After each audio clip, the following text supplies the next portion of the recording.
ప్రభు చిత్తానుసారంగా కొంతమంది సేవకులకు తరఫీదు ఇవ్వాలని ప్రేరేపణ కలిగి ఆ కార్యక్రమం నిర్వహించాలని ప్రార్థిస్తూ మీతో పంచుకుంటూ ఉన్నాం. కొంతమంది యవనస్తులు అంటే 10వ తరగతి చదివి వాళ్ళు దేవుని సేవ చేయాలని ఆసక్తిగా ఉండి, లేదు సంఘాల్లో దేవుని సేవకులు చేతి కింద ఉండి పరిచర్య చేస్తున్న వాళ్ళ నిమిత్తమై నెల రోజుల పాటు కార్యక్రమం నిర్వహించాలని ఆశ. అది పగటపూట జరుగుతుంది, పురుషులకు జరుగుతుంది. వచ్చే నెల 3వ తేదీ పగటి నుండి నెల ఆఖరి వరకు ఆ కార్యక్రమం జరిపించబడుతుంది.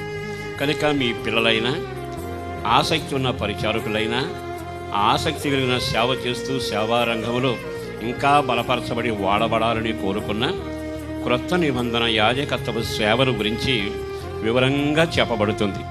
అక్కడ ఆ విషయాలని నేర్పించబడతాయి. అది కూడా కొద్దిమందికే ఆ ఏర్పాటు చేయాలని ఆశ.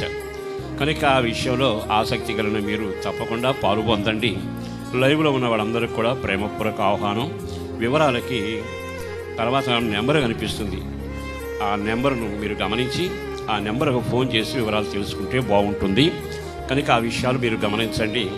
ఆ పురుషులు కొంతమంది లేపబడి పరిచయలో వాడబడుతూ ఈ సంఘ సరిహద్దులు విశాలపరచబడమే కాక క్రొత్త నిబంధన యాజకత్వం ఎలా చేయాలి అనే ఒక ఆలోచన, అలాగే సేవ జరగక నిలవక కొనసాగక బలహీనమైన వారిని బలపరచాలనే ఉద్దేశం, ఊతం ఇవ్వాలనే ఆలోచనతో ఈ కార్యక్రమం నిర్వహించడం జరుగుతుంది. దాని కొరకు మీరంతా ప్రార్థన చేస్తారు.